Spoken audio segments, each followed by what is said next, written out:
So before starting with that presentation, I would like to give you two quotes, and I will come back to those quotes over and over again in my presentation, so I hope you remember them. The first one is by American philosopher Leonard Peikoff, and in this quote, Peikoff describes what justice demands. And he says, quote, "Justice is the virtue of judging man's character and conduct objectively, and of acting accordingly, granting to each man that which he deserves." End quote.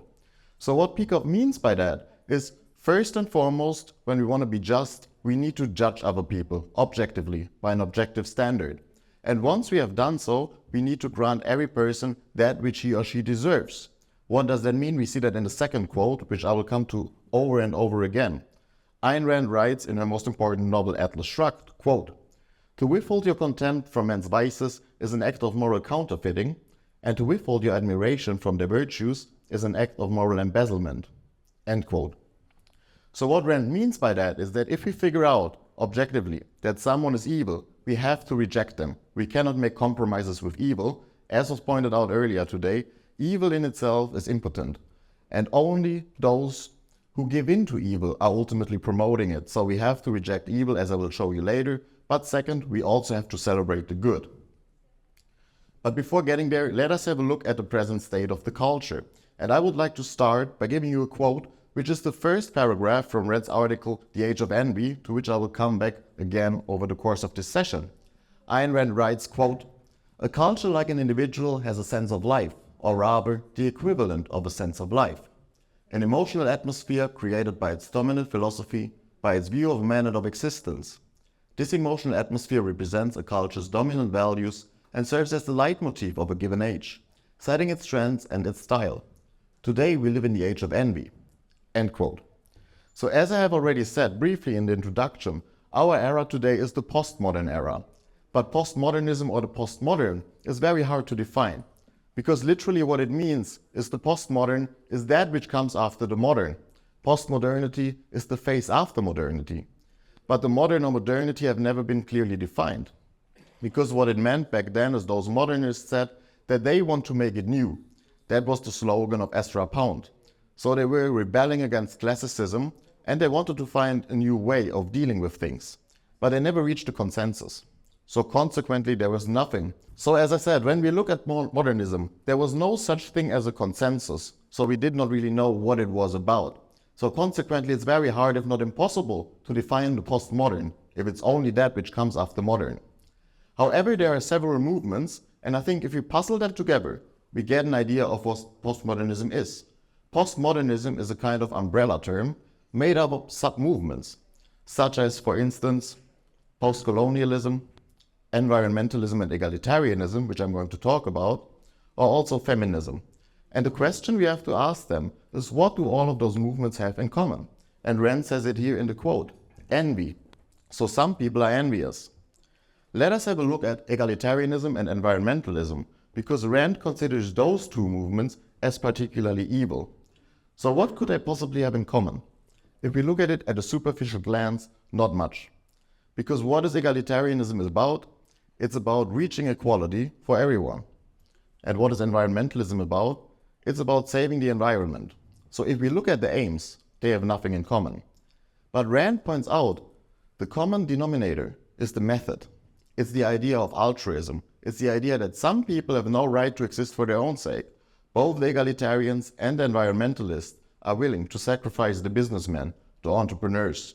They have no right to exist for their own sake, according to both those theories. And Rand points out that the egalitarians and the environmentalists, they are envious of those people. And this is why they want to destroy them. So this is the similarity, Rand says. But then she ponders for a moment and says, is that really the right word, envy? And she points out envy can be a very, very good thing. So for instance, if I see a man who is rich and I want to become rich myself, then it might be a very good incentive for myself to make more money. So in that case, envy is not a bad thing.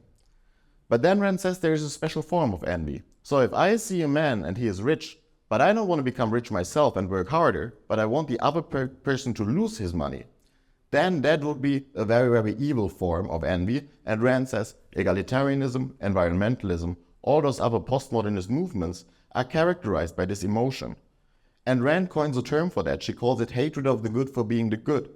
And she writes, quote, "Hatred of the good for being the good means hatred of that which one regards as good by one's own conscious or subconscious judgment. It means hatred of a person for possessing a value or virtue one regards as desirable." End quote. So in Rand's words, or in Rand's view, this is a special form of envy, and it is complete hatred. You figure out, you judge objectively that something is good, but then you want to destroy it. So have we seen that already before? I would say yes. There are two movements which I guess you are very familiar with here in South Latin America, namely mysticism in the form of Christianity.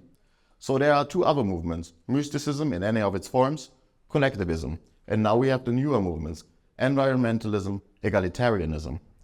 So again, what do they have in common? At a superficial glance, not much. We have the idea that we should sacrifice here on earth in order to come to heaven. Then we have the idea that we should be good to one another in order to create a utopian proletarian society. Then again, we have the ideas of reaching equality or saving the environment. So as always, the ends are very, very different, but the similarity is in method. So again, we have the idea that some people are merely means for creating that better society, be it somewhere in heaven or be it somewhere in the proletarian future. The idea is that some people have no right to exist for their own sake. And if you look at that, it is always the same people who have to be sacrificed. It's the man of talent, it's the man of ability, it's the man of achievement. We have seen it with Christianity, where the men of reason were sacrificed.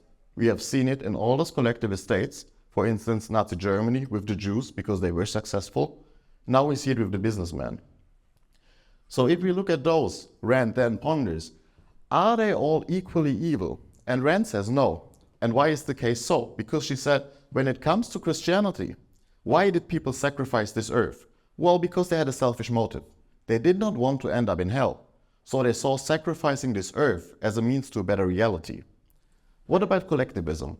Well, people such as Maduro or Chavez are certainly evil. I mean, we don't have to discuss that. But when we look at the early collectivists, I would say it's wrong to say they were all evil. Many of them were naive and they were thinking, for instance, well, if I sacrifice for all my brothers, they will sacrifice for me. I might profit. Alternatively, the state will put me in a nice retirement home when I'm older. So again, there were selfish motives involved. So destruction was seen as a means to a better end. What about the newer movements? Rand says, no, there is no higher, better end here inside. It is only aimed at destruction. She writes, quote, "Altruists are no longer concerned with material wealth, not even with its redistribution, only with its destruction. But even this is merely a means to an end. Their savage fury is aimed at the destruction of intelligence, of ability, ambition, thoughts, purpose, justice, the destruction of morality, any sort of morality, the destruction of values qua values." End quote. So Rand here talks about the destruction of justice. She never mentions the term social justice here, but I think this is what she is referring to, the idea of social justice. And I hold that the idea of social justice is a contradiction in terms. Because what does it mean? Well, when we are being just, it means that we see that some people have achieved something, they merit, and we leave the productive resources with them. When we are being social, what does it mean? It means we see that some people have achieved something, others have not, so let's give it away, take it away from those who have produced, and give it to those who do not want to produce. So we are either being social or being just, but the idea of social justice in itself is a contradiction in terms. So what is that idea which the environmentalist egalitarian hold? Hatred of the good for being the good. There is a passage in Rand's novel Atlas Shrugged in which one of the villains talks, and I think this gives us a clear expression of the mentality of the postmodernists. So here's what he has to say. He says, quote, "The men of ability, I do not care whatever they are made to suffer. They must be penalized in order to support the incompetent. Frankly, I do not care whether this is just or not. I take pride in not caring to grant any justice to the able, where mercy to the needy is concerned." End quote. So this again is the idea which we're having in all those movements, be it in the religious movements, in the collectivist ones, or in the postmodern ones. The idea that some people, the people of achievement, don't matter, so they can be sacrificed for the needy. So let us come to my second point and let us have a look what I think justice, properly speaking, demands. And I will argue, first of all, it demands that we never tolerate evil, but that we always have to reject it. And Rand holds so too. In the quote which I showed you in the beginning from Atlas Shrugged, Rand writes, quote, "To withhold your contempt from men's vices is an act of moral counterfeiting," end quote.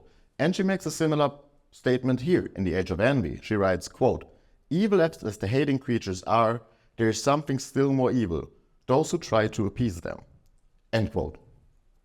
So in other words, Rand holds that if you agree with me that all those movements, Christianity, communism, egalitarianism, environmentalism are evil, we need to reject them. And I will give you 3 examples in 1 second why this is important, why you have to always reject evil, and I give you examples which might be helpful for your life, I hope. But first, let me make one quick statement here, just to see that I'm not contradicting myself.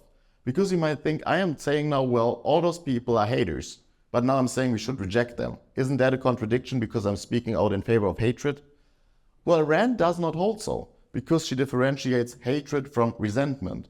And she writes, quote, "Do not confuse this response, hatred of the good for being the good, with that of a person who resents someone's unearned success, or feels pleased by someone's deserved failure. These responses are caused by a sense of justice, which is an entirely different phenomenon. And its emotional manifestations are different. In such cases, a person expresses indignation, not hatred, or relief, not malicious gloating," end quote. So again, Rand says we always need to reject evil. Why? Well, let me give you 3 examples and 3 possibly alternative substitutes for justice and why it won't work out. Example number 1.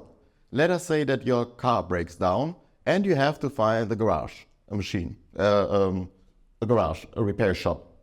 And let us say for the reasons of simplicity, you only have 2 options. Although in reality you probably have more, but maybe your car is breaking down somewhere in the desert, so it might not be completely hypothetical, and you might only have 2 options. So which one are you going to choose? Today you have all kinds of portals where you can see whether or not a garage is good. So let us say you have those 2 options. The one on the left, which is from the outside, I would not say not looking so inviting. And let us say you check the reviews and you figure out that those guys are just no good. That you bring your car there and usually they destroy it even more and charge you a high price. On the other hand, you could go to option B, the right side, which looks, I would say, more inviting already at a superficial glance. And you check and you see that those people have really good reviews. They repair your car in a very short time for a good price. Well, to whom should you go? That is the question. What does justice, properly speaking, demand? Well, first you judge objectively and you will figure out it's in your own self-interest to go to the guy to the right. So this is where you would go. You would reward him for being good and you would reject the man on the left because you consider him evil. So that is what you would do. But there is an alternative. We could not judge at all. Let us say that all our cars broke down and we say, as many people say today, judging is evil. You should not judge anyone. So what would happen consequently is, statistically speaking, half of us would end up with the guy on the left. The other half of us would end up with the guy on the right. Now, is that a good thing? Rand says no. She describes this idea of not judging at all as moral agnosticism. And she criticizes it in an article from her anthology, The Virtue of Selfishness. She writes, quote, "It is obvious who profits and who loses by the precept of moral agnosticism. It is not justice or equal treatment that you grant to man when you abstain equally from praising man's virtues and from condemning man's vices. When your impartial attitude declares, in effect, that neither the good nor the evil can expect anything from you. Whom do you betray and whom do you encourage?" End quote. Let us ponder that for a moment. Let's go back to our example and ask, whom would we betray and whom would we encourage if we don't judge at all, if we engage in moral agnosticism? And I guess the answer is clear. We are committing a double injustice. And why are we doing that? Well, on the one hand, as I said, let us assume half of us are ending up with the guy on the left, half of us with the guy on the right. We would take productive resources to the guy on the left, who is obviously not good. We would give him more money, we would suggest to him that he is doing the right thing, and he would build more of those disastrous garages which are just not working. So it's in our interest not to have the money there. Also, what we have to take into consideration, what is often forgotten, is that productive resources are limited. So all the resources which end up with the guy on the left can no longer be with the guy on the right. And this is also a problem because we want to have more professional car mechanics. So if we leave the money with the guy on the right, he will build more businesses, which is in our self-interest. So this is why in such a case, justice is what we need, not moral agnosticism. Example number 2. Let us say that you are living here in Peru, in Lima, and that you are looking for a new flatmate because your old one has just moved out. And let us say that art is one of your most important passions. Maybe not your career, but you're passionate about art. And now again, for the reason of simplicity, let us say you only have 2 options. On the left hand, you have a heroin addict. On the right hand, you have a woman who looks, I would say, a bit more trustworthy, to say the very least. And obviously, she shares your hobby. She also likes painting. So whom should you choose as your new flatmate? On the objectivist view, you judge objectively, you will figure out that the woman on the right is a much better suit, and you would let her in and you would reject the women on the left. Well, you could do something else, the second alternative to justice, which would be pity or mercy. So you would have mercy with the woman on the left. Is that a good idea? Rand says no. In Atlas Shrugged, one of her main protagonists, Hank Rearden, says the following. He says, quote, "Nothing can justify injustice. When one acts on pity against justice, it is the good whom one punishes for the sake of the evil. When one saves the guilty from suffering, it is the innocent whom one forces to suffer. There is no escape from justice. Nothing can be unearned and unpaid for in the universe, neither in matter nor in spirit. And if the guilty do not pay, then the innocent have to pay it." End quote. What does Rand mean when she says, if the guilty do not pay, the innocent have to pay it? Well, it is similar as in the first case, because just as the productive resources are limited, living space is also limited. So what we are doing when we are acting on pity and saying we will prefer the woman on the left over the woman on the right, we are again committing a double justice. First, we are suggesting to the heroin addict that she's on the right path, that we will let her in and that she can just continue that way. Also, we are committing an injustice against the woman on the right, because living space is limited, so consequently she cannot have the flat, although she would have deserved it much more on an objective standard of justice than the woman on the left. Example number 3, let us move to politics, a very tragic conflict in Europe which I think you have heard about. The Ukraine invasion by Soviet Russia. So what happened is that Putin, whom we see on the left, who very much became the symbol of Soviet Russia, and who is the head of a dictatorship, because that is what Soviet Russia is, invaded the free, or at least the semi-free world, here represented by Zelensky of Ukraine. So the question is, whom should you support?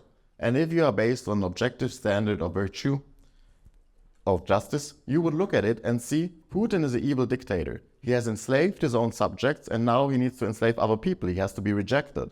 On the other hand, you have Zelensky, who is a fighter for freedom, so he has to be upheld. So this is the objectivist view. Again, we would judge them objectively, treat them accordingly, reject Putin, go in favor of Zelensky.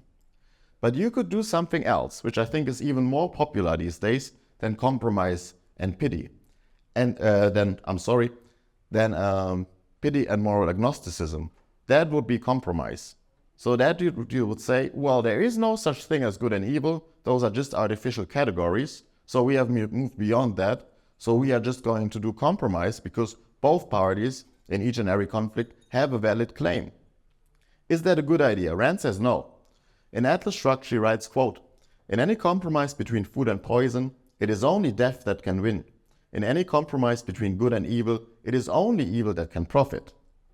End quote. Let's exemplify by having a look at this example once again. So we could say something like both Ukraine and Soviet Russia, they have a claim to that territory. So we are just going to split it in half. We are going to give half to dictator Putin and the other half to Zelensky. Well, what in reality would happen is that Putin would feel that he can invade any country he wants at any time because he will get half of it. So it wouldn't take long until all the dictatorships would have taken over the world. So this is why Rand is completely opposed to the idea of compromising on fundamental principles. And I hope that makes you understand why she writes in The Ethics of Emergencies, which is another article from The Virtue of Selfishness, second bullet point here, quote, if one values human life, one cannot value its destroyers. End quote. And further, to abstain from condemning a torturer, for instance Putin, is to become an accessory to the torture and murder of his victims. End quote.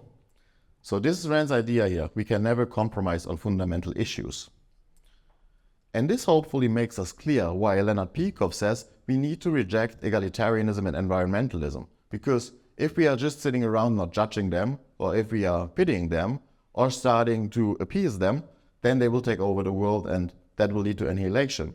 He writes, quote, "If you do not make yourself heard, there's a professional brigade that will, a brigade that is eager to take over and pronounce its benediction on the annihilation of mankind." End quote. All right, I will skip 1 or 2 slides because I'm already 30 minutes in, I think. So let us have a look at the second demand of justice, the admiration of the good. So as I said in the beginning of my talk, I think justice demands that we always reject evil. I hope you have understood now why. But now in the last part of my talk, I will argue that what justice primarily demands, what is much more important than rejecting the evil, is celebrating the good. And I think this is suggested in the quote which I showed you very early in this session, which I came back to. Quote, "To withhold your contempt for men's vices is an act of moral counterfeiting." I hope you know by now why this is the case and why Rand says so. "And to withhold your admiration from their virtues is an act of moral embezzlement." End quote. So this second part, Rand saying that to withhold your admiration from men's virtues is an act of moral embezzlement, that is what we want to have a look at now. And I think this is the more important part of justice. Leonard Peikoff thinks so too. In his book Objectivism, the Philosophy of Ayn Rand, he writes, quote, "Justice consists first not in condemning but in admiring, and then in expressing one's admiration explicitly and in fighting for those one admires. It consists first in acknowledging the good. Evil must be combated, but then it is to be brushed aside. What counts in life are the men who support life." End quote. Another philosopher, Tara Smith, from the US, she writes in her book Ayn Rand's Normative Ethics, commenting on this very passage, quote, "The just person is not poised to criticize or eager to harp on others' shortcomings. Rather, Peikoff portrays justice as human prospecting, a search for what is good in people, while of necessity remaining alert to what is bad." End quote. So both Peikoff and Tara Smith argue that celebrating the good is more important than rejecting evil. Well, why is this so important? I would say that in order to create a better society, what we need to celebrate the good. And I will give you 2 examples in a minute why I consider this so important. Leonard Peikoff writes, quote, "In essence, justice is the policy of preserving those who preserve life. It is allegiance to those who have sworn allegiance to life. It is therefore a virtue fundamental to the morality of life." End quote. Here on the picture you can see Prometheus, the ancient title, who steals fire from the gods and thereby ignites civilization and progress here on Earth. And there are a lot of people out there these days whom I think we could consider as the Prometheans of the 21st century. Think about Steve Jobs or Elon Musk, for instance. Those are people who are creating a lot of value, who have gained their value on the their money on the free market, who have not exploited anyone, and have created great products which we are all using. So I think what we need to do first and foremost is we need to develop a new stance towards those people, and we need to celebrate them and to defend them from all their enemies, because otherwise we cannot survive. And I think some of you have read Atlas Shrugged. If not, I highly recommend that, because she shows you why we cannot survive without the prime movers. So what I would like to show you now is as follows. I think we need a completely new idea of seeing the world. This is what I showed you in the beginning. That was my first example. So I showed you on the left side the bad guys always, or whom I consider the bad guys, and on the right side the good guys. So as you might have realized, both pictures have the same, or all pictures have the same sizes. So this is, I think, how most people see the world. They look from left to right. They first see evil, not good. And second of all, they think that good and evil have the same magnitude, the same size. Well, I think this is wrong, and I argue we should see the world this way. So I think what we should do is, for instance, when we see that a car mechanic is bad, we shouldn't go there. We should reject him. But that doesn't mean that we should walk around spending all our life bashing that guy. We should rather reject him and celebrate the good. In this case, we should, for instance, write a review. There are so many people out there And I know that from personal experience. For instance, when I go to restaurants with my friends and they dislike the food, they immediately take out their iPhones, they write reviews, and they say how much they hate it. But then sometimes we go out and it's really good, and they say, wow, this was good. I will immediately write a review when I'm home. And then I meet them 1 or 2 weeks later, ask them, did you write that review? And they are like, no. So a lot of people, as we can see in real life, are much more into bashing the evil than celebrating the good. So in such a case, I think it won't take that much time and no money at all to write a review. And I think if we are happy with services, we should do that to promote them. Second example, a very similar case. So once we have realized that the heroin addict is not a good flatmate, we have not chosen her as our flatmate, then we choose the other woman. And at first she is just a potential value. So we know that she is an artist and she might be good for us, but we do not know for sure. But once she stands out to that potential and we see that she is not only a potential but a real value, then I think we should show her appreciation and affection, because friendship is a huge value according to the objectivist ethics, and it's a need for human beings. Similar, what do we see here? Well, a lot of people see that Putin is a tyrant, so they have rightly rejected him. But I think we should also stand up for Zelensky more. So I think it was already very good that a lot of people in the world stood up for Zelensky and that they took his side. But on the other hand, Europe and also the US, they have not really helped Zelensky, militarily speaking. And I think this is a problem. So let me just say why before you get any wrong impression here. I am not arguing that we should help or should have helped Zelensky altruistically, because as you heard this morning, objectivism is opposed to altruism and to the idea of self-sacrifice. But I think we should have helped Zelensky because it's in our own self-interest. If we let Putin win, if we let him continue, then ultimately all the world will end up in dictatorship, and I think we should better have stopped that as early as possible. So this is my theory here. Yes, let us reject evil, but more importantly, let us focus on the good. And I want to conclude now by having a look at 2 examples on showing you why it is so important to celebrate the good and why without a positive ideal we cannot achieve anything. So the first example is what I consider the last successful war of the Western world. It was in 1982 and it was fought by Thatcher against Argentina. So it was, of course, the Falkland Wars. What happened here is that Argentina, who back then was a dictatorship, it was the junta, it was a communist gang, invaded the free world. And Thatcher stood up for the Falklanders. And back then in a speech in 82 after the invasion, she said, quote, "The people of the Falkland Islands are few in number, but they have the right to live in peace, to choose their own way of life, and to determine their own allegiance." End quote. And I think the very same can be said about the Ukrainians today. And it's the very same situation. We have a free or at least semi-free country invaded by a dictatorship. Now Thatcher always throughout her entire life made the moral case for the Falklanders. In one of her biographies she writes the following, which sounds very objectivist on my view. Quote, "When you are at war, you cannot allow the difficulties to dominate your thinking. You have to set out with an iron will to overcome them. And anyway, what was the alternative? That a common or garden dictator should rule over the Queen's subject and prevail by fraud and violence. Not while I was Prime Minister." End quote. So what we can see here is that Thatcher rejected the evil. She said that Argentina acted like a dictatorship, it employed force onto the free world, and it had to be rejected. But more importantly, she stood up for the Falklanders, and she said those people have a right to live in freedom.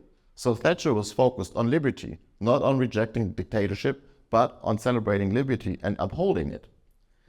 Now the question is Thatcher still seen this way today? And I would say certainly no. For the most part, she is seen as a war criminal, unfortunately.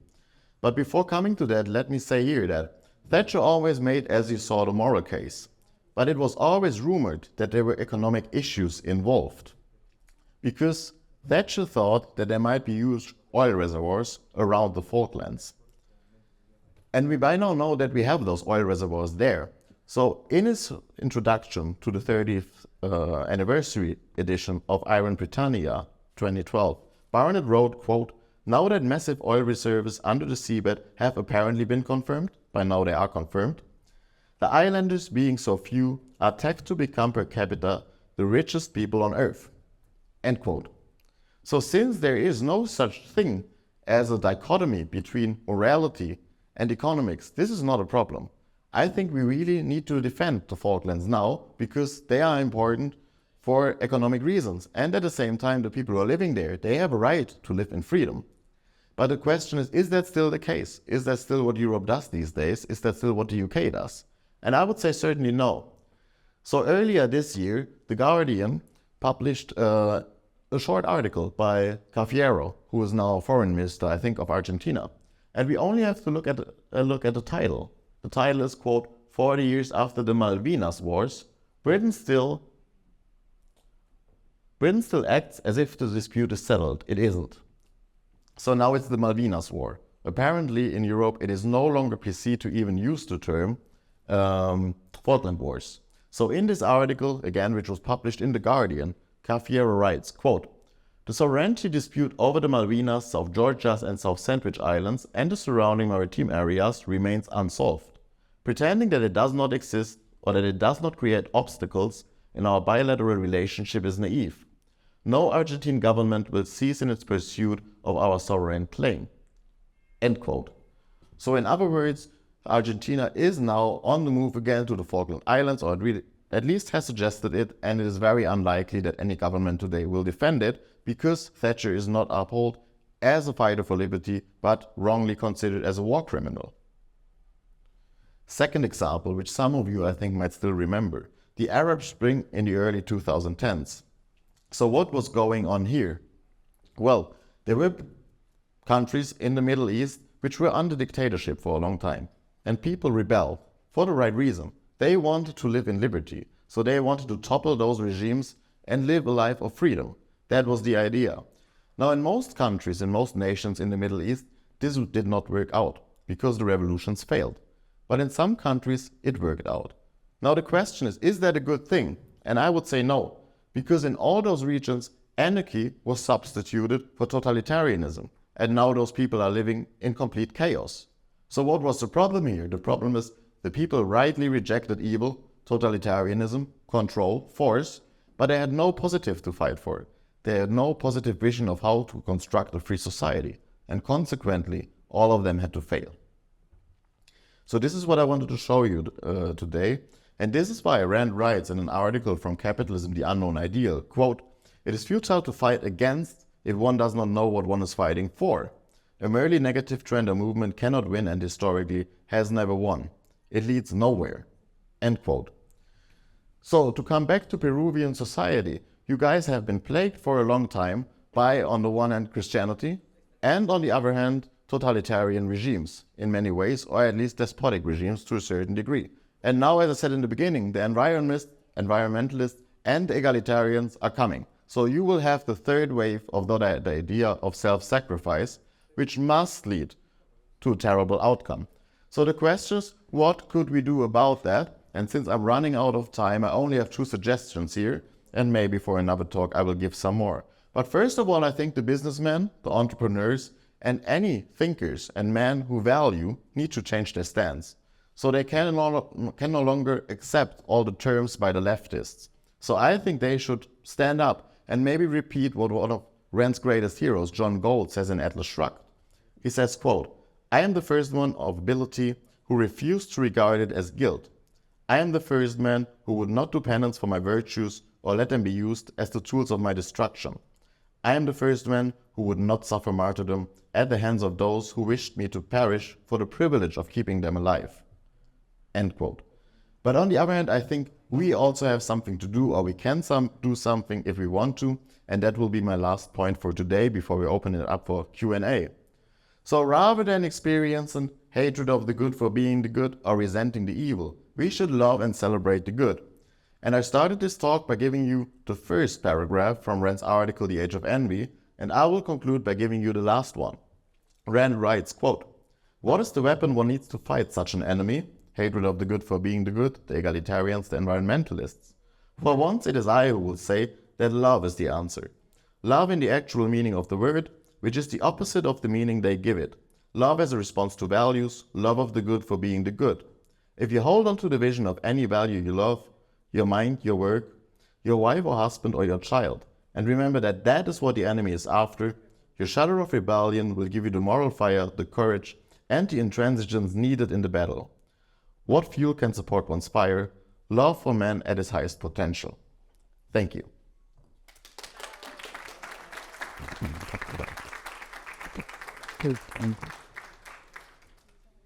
Excuse me. So now we're going to open the round for questions and answers. So I'm going to interpret. So I'm going to ask them to post the question, and then I will interpret back to you. Okay? Okay, thanks. Thank you. Chicos, ¿quieren preguntar? ¿Algunas preguntas?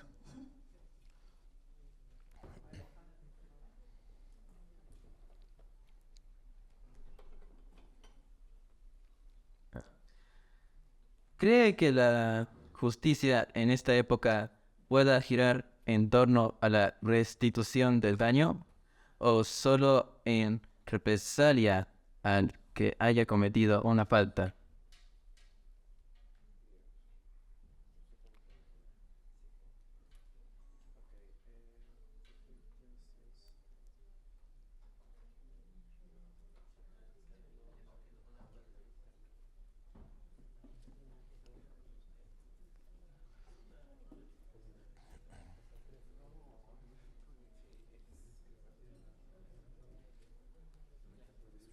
Do you think justice in this age can be taken in regards to the restitution of damage, or is only taken by a loss of for the one who has committed a fault? Well, you see, what objectivism first and foremost holds is contextuality. So such questions are very much important to answer if we do not know about the context, because each and every scenario is different. So I would say it completely depends. But for instance, let us say that someone takes away my property. So of course, restitution for me means that I'm acting justly. So if I am not speaking out against it and not claiming back my property after someone has stolen it from me, that would be a completely immoral action according to objectivism and to Rand. So in those cases, if you are taking back what was taken by you from force, then you are implementing the virtue of justice, and that is what you should do. And the same goes in the political context.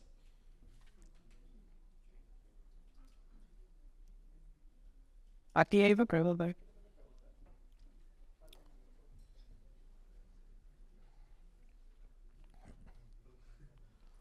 Would you consider Zelensky a fighter for freedom when he forced people to fight for the nation, for Ukraine? And I know I also hate Putin, but I think Zelensky is not an ideal leader for the nation. I think he's kind of a collectivist myself. So what's your opinion? Well, you're onto something there. So certainly Zelensky is not a perfect leader. He's not representing a leader of a completely free country. But the point here is there is no such thing as a free country at the moment. Even the United States is enslaved. So certainly I'm completely averse to the idea that you force people into serving into the army. I'm completely against that. That should be voluntary. That is such a breach of individual rights. We don't have to discuss that here, for sure. But still, maybe I should have formulated a bit more differently then and not portrayed like Zelensky as that one and only hero. But I think he stood up for freedom as against Putin. I think you can make that contrast. Maybe it's not as clear as I have made it. Maybe you are right on that point. So yes, but ultimately then we are still talking about the leader of a semi-free world as against dictatorship. So I think my argument is still sound, although you're right that maybe I should have not said it in such an extreme contrast, yeah. Yeah, so thanks for your presentation. Regarding Ukraine, you said that the EU or maybe NATO should have helped Zelensky war against Putin's authoritarian regime. So I would like to know what you think about here in Latin America. We also have authoritarian regimes in Venezuela or Nicaragua, for example. What do you think that we could do as citizens of neighboring countries regarding those regimes that operate? Yeah, thank you very much. That's a brilliant question, which I love to tackle. But first and foremost, just to clarify, I'm completely against the existence of NATO or European Union. So I think we should not have any such organizations, and people or free countries should start going fighting against the dictatorships, but I don't think we should have such a collection, which is always a very bad thing, and it costs a lot of money and is not very efficient. So I'm completely against the European Union or NATO. So I think only countries under the right leadership should start thinking about whether or not they go to war, but we should not have such a machinery behind that.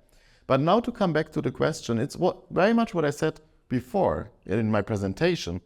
When you really want to fight all those evil regimes, what you really have to do is nothing. You would have to stop trading with those people, because a dictatorship in itself cannot survive. Why do you think Putin invaded Ukraine? Because he has enslaved all of his own subjects at home. There is no one there anymore to enslave. People do not work under any form of compulsion, so the mind is enslaved there. He could not produce anything in Soviet Russia anymore, so he had to go to Ukraine to enslave more people. That is what all of this is about. It's about the resources also of Ukraine. So this is the point here. So if you really want to fight all those dictatorships, stop trading with them, because evil in itself cannot survive. So all those regimes will just fall. But to put it to the next level, a free country has a right to invade a dictatorship. Only, of course, if they implement a free system there. So it would not be just or right or legal if, for instance, a communist regime would intervene with a socialist regime and substitute communism for socialism. Because you just substitute one form of dictatorship for another. But if a free country wants to invade a dictatorship and free the people, it has the right to do so, because that other country, the totalitarian state, acts as a criminal.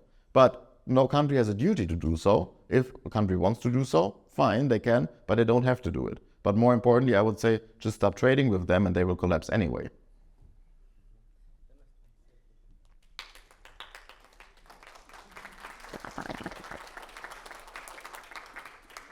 ¿Otra pregunta? Hi, thank you for the presentation. But I want to ask you, what do you put the entrepreneurs like Elon Musk and the other entrepreneurs as being as like good? But you don't know to forget that they make that good commitment by the state. But in that thing, it's not what I want being of good at the end. Well, you see, I would say that, first of all, you have to see there are no such thing as good in nature. There is no such thing as a good thing in nature. What we see in nature out there, we only have matter.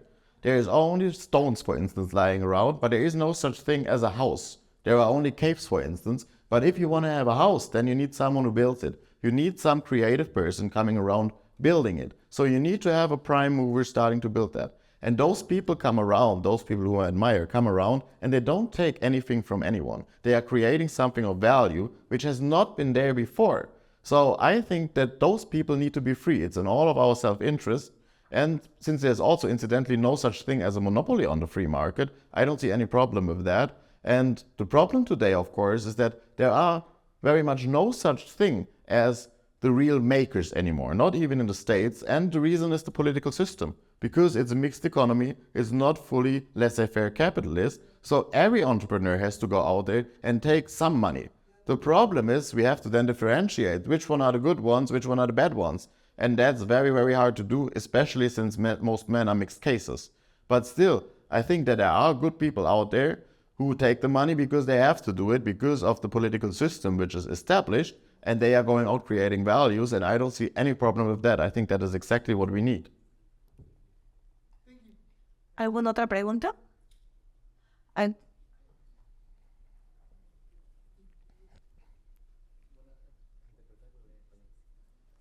Hola, buenas. Mi nombre es Flavio Ruiz, vengo de Iquitos, de Perú, que está en acero, ¿no? Quería hacer una consulta acerca de lo que respondió anteriormente, que fue a una dictadura que quieres que luchar contra ella, simplemente no tienes que hacer tratados con ese país.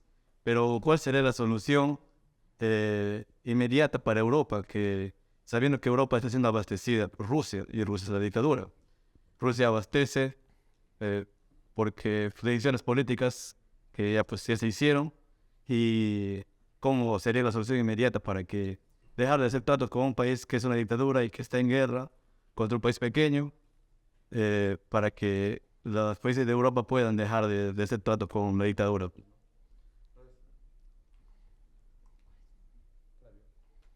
Hello, good afternoon. My name is Flavio. I come from Iquitos. I'd like to make a question in regards to dictatorship.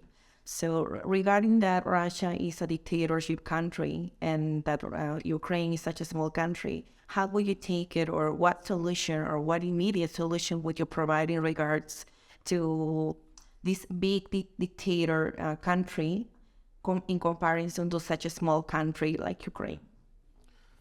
Well, you know, I'm a philosopher. I also hold degrees in politics and economics, but I'm not here to give military advice. So I guess I'm not the right person to ask about that. But I would say the most important thing I would have done is, had I been, for instance, Johnson, had I been in charge of the UK or whatsoever, well, I would have first of all, as many people did, speak out against Putin. I would have celebrated Zelensky, but I would have also sent tanks there. I would have sent tanks there immediately to support the Ukrainian people. And that, I think, is what we should have done. But I'm not going to give any more advice here because I know this is recorded, so who knows? Yeah, thank you so much. In this case, my question is just exactly about what you say. In this case, with international courts, especially, I also have the precision that it's not exactly a good, it's not benefit, it's not a benefit for the country. But especially my question is, what happened with those countries, for example, as they mentioned, as Venezuela, as Russia, where in this case, rights, in this case, the human rights or the rights of the people are not protected by the state. So what can we do in those situations, and how can we solve it? Especially because I understand, and I'm exactly on your point about the international courts and how they just take a long extension and expansion of the idea of the lack of sovereignty, that they just use it to, in this case, just create new ideas that it's not exactly, in this case, the reason why what they were created. Yeah, thank you. That's a brilliant question, or probably two or three melded into one. But the point here is what you pointed out, which I think is the most important point, and you kind of gave the answer already. It's an educational issue. You said that, right? It's about education. So then, first and foremost, we should make sure that the state is not in control of education, because that always leads to disaster. But then you said, okay, how are we going to educate? Well, that's a question I get often, especially when I talk to left-wing audiences, because I say education should not be handled by the state. Medicine should not be handled by the state. And people look at me and say, well, who's going to take care of our children? Who's going to take care of patients? And for them, that we have a private alternative, they don't even see that. But what we need to do is we need to privatize the entire system. But in such a case as Venezuela, ultimately, you need to start building from scratch. You need to let the system implode. And then ultimately, if you start a new society based on freedom, then the right ideas will flourish in a free society which is based on rational standards. And once it is collapsed, if you have a free regime, then if it is at least relatively stable, new people will come in there, they will bring productive resources, and they will start building the society. Why? Because they want to make money, it's in their own self-interest. So the point is in that way solved. Hello. So my question is about, you mentioned stopping trading with other countries, for example, and that made me think, how does objectivism align with cases where selfish, or how does the principle of selfishness align in cases, for example, where due to coercion and the political situation of the country, like for example China, they can offer products at a lower price than their competitors. And as a selfish person, I would be inclined to, for example, buy a phone from China, right? But how can I align morality in order to do the right thing? That's a brilliant question. And I think first we need to clarify what selfishness means, because it all depends on whether or not we define that term correctly. What selfishness means in the objectivist view is your long-term self-interest. So you always need to look at the long run and not focus on the short run. And it is way better for us if we let China collapse, or if we make it to open up politically, so it's no longer a dictatorship. But if we promote it at the moment and put all of our resources there, they will get the impression that they are on the right track, and we are promoting evil in that way. So I would say, again, it comes back to an educational issue. People need to understand that, and they need to stop trading with China completely. And again, the Western West could survive on its own. It would not be a problem. The free countries, if they traded only with themselves, in a kind of free trade zone, which was envisioned by Johnson. So the idea of having the UK, I mean, they went out of the European Union. He wanted to have such a special trade relationship with the US, Canada, Australia. Such ideas would be perfect. You would not need to have to trade with China. It would not be a problem and China would collapse. So that is what I would suggest. And that is in our self-interest.